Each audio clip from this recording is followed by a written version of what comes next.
Happy new year. পশ্চিমবঙ্গবাসীর নতুন বছর খুব ভালো কাটুক। নতুন বছরের শুভেচ্ছা পশ্চিমবঙ্গের মানুষকে। বিজেপির জাতীয় সম্পাদক পদ হারানো, নিরাপত্তা প্রত্যাহার সামগ্রিক বিষয় নিয়ে প্রশ্ন করা হলে এমনই মন্তব্য করলেন অনুপম হাজরা। এদিন বীরভূমের বোলপুর মহকুমা আদালতে পুরনো একটি মামলায় হাজিরা দিতে এসেছিলেন Anupam Hazra.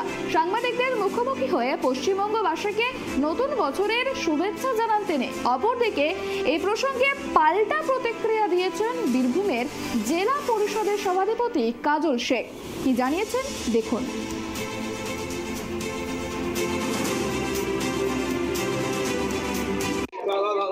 Happy new year, happy new year. এই বিষয়টা একটু বলুন যে কি হয়েছিল। নতুন বছরের সবাইকে শুভকামনা জানাই। কি কারণে আপনাকে পদ থেকে সরানো হলো মনে করছেন?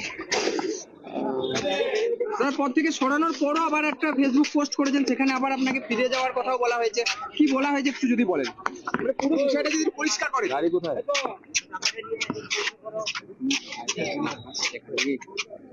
হ্যাঁ, আপনি কি তৃণমূলে ফিরছেন? তাহলে তৃণমূল আপনাকে স্বাগত জানাচ্ছে।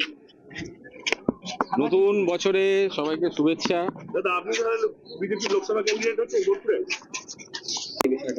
আমি এখন দুদিনের জন্য হিমালয়ে যাচ্ছি, হিমালয় থেকে ফিরে আসি। তৃতীয় দিনের দিন কথা হবে। সেদিন কি মানে সব ঠিক হয়ে যাবে? আমি হিমালয় থেকে ফিরি।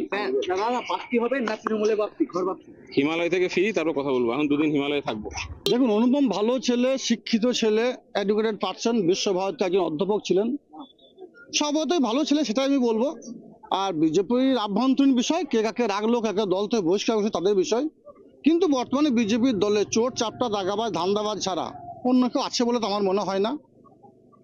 আর বিজেপি দলে যে ভালো কথা বলবে, যে সত্য কথা বলবে, তার জায়গা হবে না, সেটা এখান থেকে প্রমাণ পাচ্ছি আমরা। তাছাড়াও বিজেপি বর্তমানে রাজ্য যার নেতৃত্ব আছে, তারা বিভিন্ন সময় আমাদের শুধু এই অনুপম নয়, যারা মনীষী আছে, যাদের পথকে অনুসরণ করে সারা বাংলা নয় সারা ভারতবর্ষের মানুষ চলে, স্বামী বিবেকানন্দ, তাকে অপমান করছেন, তার বিরুদ্ধে ব্যঙ্গোক্তি করছেন, বিদ্রুপ করছেন। বঙ্গবাসী হিসাবে, একজন স্বাধীন ভারতবর্ষের নাগরিক হিসাবে এগুলোকে মানা যায় না। তার বিরুদ্ধে তীব্র ধিক্কার জানাই, প্রতিবাদ জানাচ্ছি আপনাদের মাধ্যম দিয়ে।